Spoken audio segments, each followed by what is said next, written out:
But I think it's important that if you're not happy prior to money, it doesn't necessarily make you more happy. 2, 1.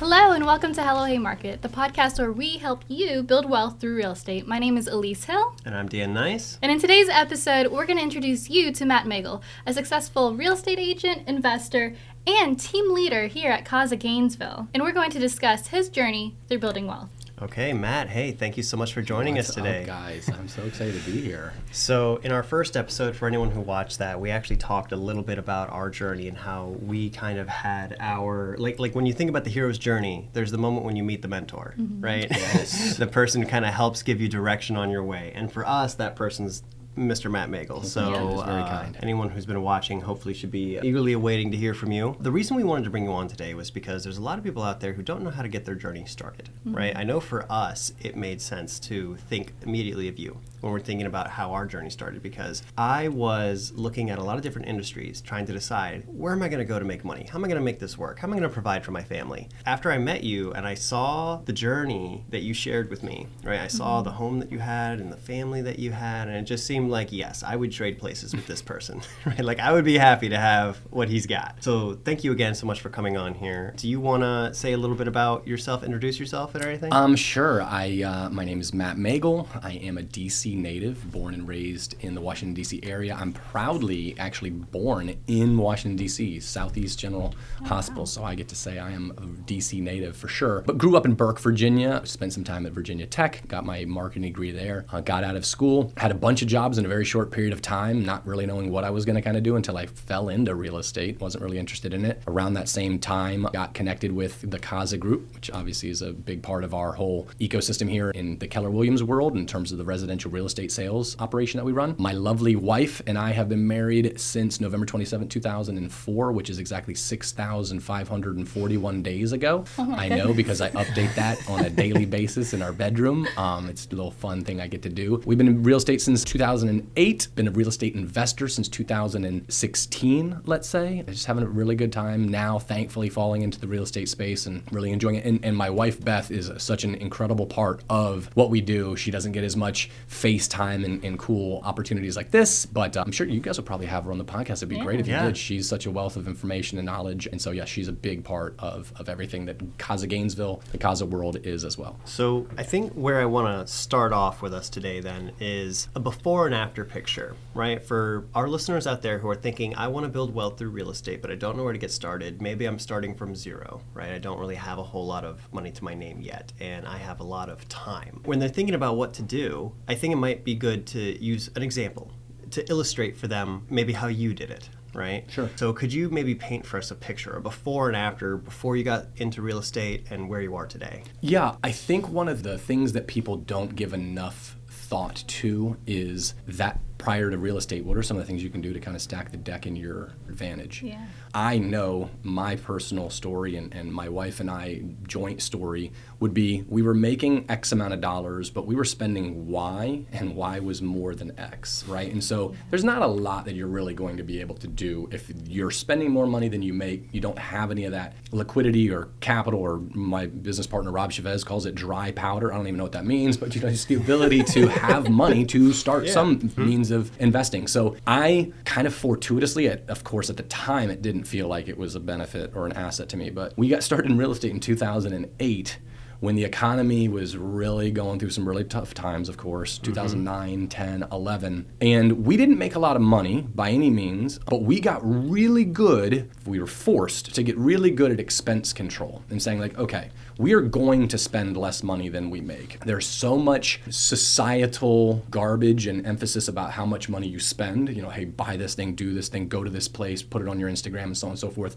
that I probably would have fallen into that same trap had Beth and I not gone through such difficult financial times. I don't mind sharing it. I'm a pretty transparent guy when it comes to a lot of kind of like financial stuff. For 2008, 9, 10, and 11, Beth and I, two college-educated professionals in the Washington, D.C. area, working real estate, and Beth kind of doing some odd jobs because our baby had just come and she didn't want to work full-time with our eldest, Ileana, being a newborn. Our joint income per year did not exceed $50,000. And that's before taxes. Like like our bank accounts were probably receiving somewhere around $35K or maybe $40K or whatever it might be. In those 4 years, we got really good at expense control. And we're like, all right, we're going to figure out how to make sure we have money to be able to invest. So the starting thing for me and kind of helping people is just make sure that you are spending less than you're making. You got to attack that from two sides. I think a lot of people fall into the fallacy of just make more without mastering spend less. Yeah.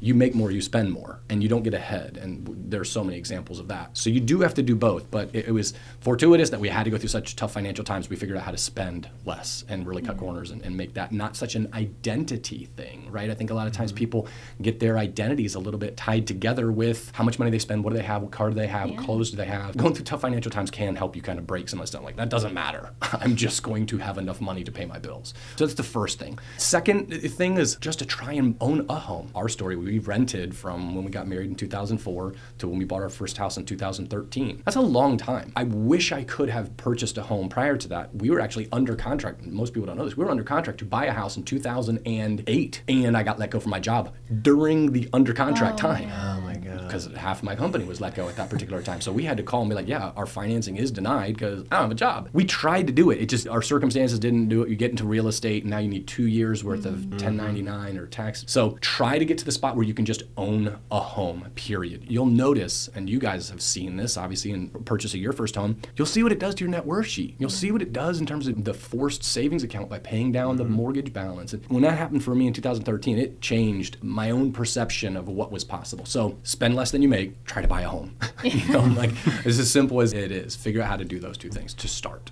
Yeah, absolutely. And where are you today? Because I know when I met you, like I said, I saw the kind of life you were living. I thought I could switch places with this guy. It's nice sometimes for people to have that North Star to know, like, okay, this does work. Yeah. So paint that picture for us. Yeah, so it is late 2022 right now, and we own 5 investment properties plus the home that we live in. We have lived in 3 of those 6 homes because we did buy our first one in 2013, move into a new home in 2016, and kept that first property as a rental property, and then did that again from 16 to 2020 when we moved into the home that we currently live in.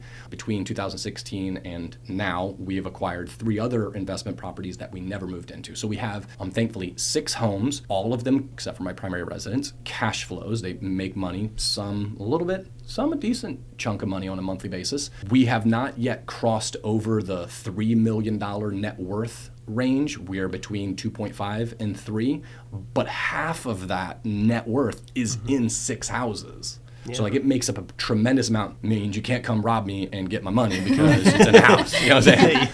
But that's a really different world than making less than $50,000. With my relationship with money, wealth building, things like that, it's still really important to me to have a very conservative expenditure. So we probably live on somewhere around 1/5 or not even a quarter, but like 1/5 of what we make, so that we can kind of continue to have that extra money to be able to put into real estate investments and other investments that we choose to make. So my daughters are 14, 11, and 7, and we have a tremendous amount of control of our time and life. We enjoy setting up new goals for us, both professionally, financially, familially. That's a great word. I just made that one up. And so, yeah, it's a very different world in terms of the stress of money, but life's not that different. I think about this a lot. Like, Beth and I were driving to church the other day, and regardless of kind of the net worth thing or the cash flow thing or assets, I still am about as happy as I was when I was broke. There's this video that I texted to Rob. I'm not going to get choked up, but I'm probably going to get choked up because it's just how I roll. Don't do that. It'll make me choked up. Good. Then it's even more motivation. I'll keep us on track. Good, thank you. we need an emotionally dead person. No, I'm just kidding. I'm kidding. But there's this little video I saw on Facebook. I texted to my business partner, Rob, that I think was probably back in like 2010, something like that. This is in the rental home that we lived in from 2004 to 2013. It was the same little place in Reston. It was like 1,400 square feet on 3 levels, and we lived on 2 of the levels, so it was really like 900 square feet. You know what I'm talking? Like, it was a small little 2-bedroom townhouse in Centerville. There's this little video on the back deck of my youngest daughter in a kiddie pool on the deck, because we didn't have any yard, right? On the deck, and I'm coming outside and I'm just like throwing water on her, and she's laughing and having a good time, and I'm having a good time. And I saw it later, and I was like, dude, I remember how broke I was. I remember how tough it was to like figure out getting groceries and never fill up the gas tank all the way. Are you crazy? Who has enough money to fill up the whole gas tank? That's absurd. $5 here, $15 there if I got lucky. But I just remember how happy I was, and the video was such a great thing. I texted it to Rob and I was like, look, I was always happy. The money game and the wealth building and so on is fun, and it's kind of a cool challenge, and you try and do it at a high level and accomplish great things. But I think it's important that if you're not happy with your life and your circumstances prior to money, it doesn't necessarily make you more happy. It will help you take some stress off. That's really nice to be able to have a gifts, love language wife and be able to go buy her flowers for $15, and it's like, okay, that's not going to bother anything, right? At one point, it's like, okay, why are these $15 flowers? But there's going to be like a real lack of resources in another area. So it doesn't make you happier, but it does make things a little bit easier in terms of being able to do the things you want to do for the people that you love without having so much fear of where you're taking that money from, if that makes sense. Yeah, absolutely. People, you can see the raw emotion. It didn't even have to be that raw, dude. Like not like emotionally dead Dan here, but you can see it in his face. And that was another thing that really shone through from day one with him. It's not just that I wanted to be in partnership with someone who has a model for success, but also who is winning where it really matters. And I think that really shone through right there. Yeah, because it's not about the money or how many houses you have or anything like that. It's more so like just being able. You got her. So I'm gonna step in and give you just a second. I love being around people that wear their emotions on their sleeves. It's something that I've been this way since I've been a kid. My mom would go to our teacher review day or whatever, the little counseling parent teacher conference. Yeah, I don't remember a parent teacher conference where I didn't get choked up because my teacher would say nice things about me, and I was like, oh my God, it really hit me. So I personally enjoy being around people that have a similar ability to express emotions because it makes me not feel so different and weird and so on and so forth. Yeah. So I feel like it's just really easy for me to just start crying like the smallest things. Yeah. What I was trying to say before I got choked up was it's really nice to be in a position where we're not modeling someone who's after like the money. It's like we're modeling someone who's about family, and like that's the biggest part of like his purpose and his drive, and it's like that's kind of like where we're at, what we want. And my dad used to always tell me back when we were in our martial arts business, he would say, look, money's not the purpose here, but it is a requirement. Yeah. So you fit that bill really well. Yeah, it's an important piece. I'm very much a profit over ego. Like money makes a lot of the things that you want to do. Money allows you to be able to do the things that you want to do without question. You can always do the right thing, and you can always do the things that you want to do. It's just nice to do it without question. It's just nice to not have to count every little negative ramifications of investing the money or doing the money, things like that. So in the picture you painted, you pointed out a lot of the net worth gains you have are stored in your real estate investments. Yeah. But in order to fuel those investments, you had to go from making that collective $50,000 for the household to much more than that, right? You chose an industry where your income could be very scalable, right? Yep. Where the better you got at this, the more you were able to make, the more families you served, the more you were able to serve your family. I want to know, is that something that was a deliberate choice that you always had a vision for, or did you kind of fall into that? How did that happen? I don't know that I'll answer the question exactly the way that you are asking it, but I will do my best to kind of answer roundabout what I think you're inquiring about. And that is, I knew from a very young age that I was going to be rich. I didn't have that defined. I didn't know what that was. But like as a kid, I just knew that like I'm gonna figure it out. It was important enough to me. It wasn't more important than family. It wasn't more important than other things. But like there's certain people like, look, they just know they're going to be an artist. From their youngest days, they're gonna figure out a way to be able to express that part of their personality. I just knew I was going to figure out the money thing. It was important enough to me to figure out how to get good at it. Now, I was 37, 38, and I was still broke. So like there's this thing in my head, like I am supposed to figure this out. Like I'm an artist. I need to make some stinking paintings, right? Like that was DNA level, but there was nothing to show for it. Yeah. So part of my answer, there was that natural, I know I'm going to spend enough time, energy, resources to figure out how to get good at this. But I had a conversation more directly to the question I think you're asking with Rob Chavez, my business partner, the founder of the CAZA group, et cetera, where we were walking through the garage of this building, I think it was. It might have been the one next door, but I think it was actually this building that we're in now. And we were talking about money, and we were talking about how some of his friends who were incredibly successful financially and otherwise. What are the commonalities? Like, what did they do? You're around these guys. And he said something that I've never forgotten, and it became part of like, CAZA vernacular through our organization, which is like, look, they figured out how to ring the bell, i.e. do an activity to make money. Like if you ring the bell and money falls out of the bell, like they figured out how to kind of do a thing that was valuable in society to thereby produce money, and they got really good at ringing the bell. They didn't jump from one thing, I can ring this bell a little bit, let me play the harmonica. No, I'm gonna do the harmonica, I'm gonna go to trumpet. Like they this is my instrument. I'm gonna ring this bell and I'm gonna get so stinking good at that I'm gonna get bored. Oh my God, all I do is walk over, hit the bell and money falls out. That sounds like really awesome, but there's a lot of people that get good at a thing, but they don't stay with it long enough to really reap the long-term rewards because it is boring. Yeah. They want the next challenge, the next thing. So given the context that I knew I was going to figure out the money game, the other thing I was like, I have to figure out a bell. Like I have to figure out a way to do something that provides value in our economy whereby they will give me money for it. And then I'm not going to get distracted. I'm going to do that thing. Even when I'm bored, I'm like, oh God, shouldn't I change it? Add some variety. No. Yes, but no. No in that you're like, look, just do the bell ringing. Have the engine for economic returns up and running and efficient always, and that can get boring. So take some of the money without diminishing the bell or the engine, whatever metaphor I'm using at a given time, and use the money to go do the other things that might be interesting or creative, but don't switch your focus and let the bell atrophy or whatever it might be. So those are the two answers I have to the question I think you're asking. I think that answers it very well, because I know for us as a stand-in for our audience, the people out there who are like us, we want to know what's the model. First, you got to start with active income, because we got to have a way to ring that bell. We got to have a way to get the income. You can't invest something you don't have. Yeah. But then also, because we chose something that is, number one, scalable, so it will grow over time, as yours very clearly has. But also, two, it's in the industry where we plan to invest.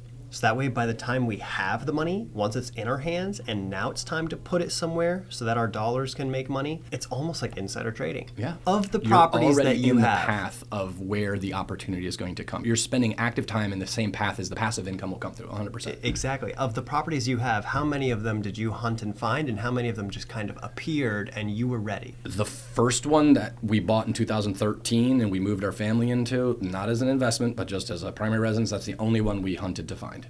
Yeah. I knew what neighborhood I wanted to be in. It was Meadows at Morris. Rewind and listen to that again, guys. Yeah. It's one of the benefits of making your active income in the same place where you plan to invest. Yeah, 100%. We knew we wanted to be in Meadows at Morris Farm. We knew we couldn't afford a single family home, so there were 66 townhouses. I'm like, I want to buy one of these 66 townhouses. That was just kind of as clear as it was for us.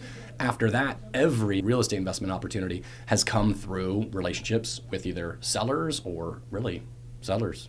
Pretty much every single one has come through sellers. Even the house that we live in now, we purchased in 2020, we weren't the listing agent because the seller was going through corporate relocation. Mm-hmm. So we knew if we wanted to buy the house and move our family into it, we couldn't list it because that was like a no-no from the relo rules. Yeah. So we ended up being like, okay, we're not going to try and get this listing. We're going to hope that by not competing for this listing, that we would end up being able to be the ones that bought it. And so a good friend of mine was the listing agent, thank God, but we tried to kind of steer the seller like, hey, if you're going to use anybody, use her. She's fantastic. And then I'm calling her like, hey, let me buy the house.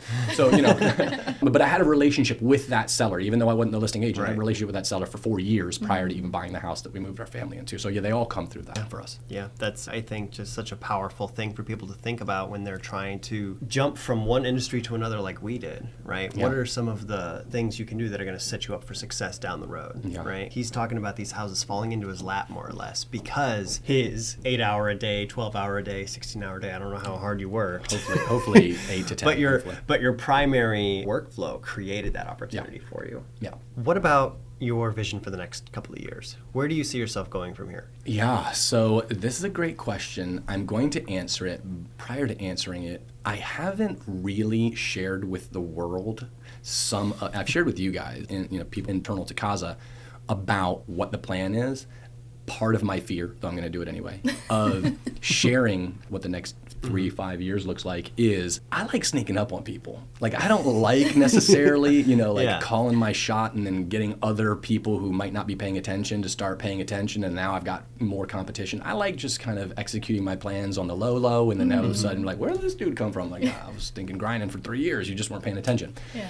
So there is a little bit of that fear in my head to potentially let people outside of CAZA universe. So maybe let's not publish this podcast. No, I'm just kidding. I will. Since 2016, my primary income focus has been on developing a hyper-local geographic business. We call it a farm, a strategy in real estate. That farm has basically been Meadows at Morris Farm, the neighborhood that I live in and own 4 properties in, and then the neighborhood right adjacent to mine, next to mine, which is Glenkirk Estates. There are 1,235 homes in there, and I just wanted to love more, give more, do more, serve more in that community in a short period of time to kind of get known as the guy and to be the number 1 agent in there and really have a ring the bell engine, whatever you want to call it, that would produce consistently predictable income through a simple focusing on 2 neighborhoods and being the guy.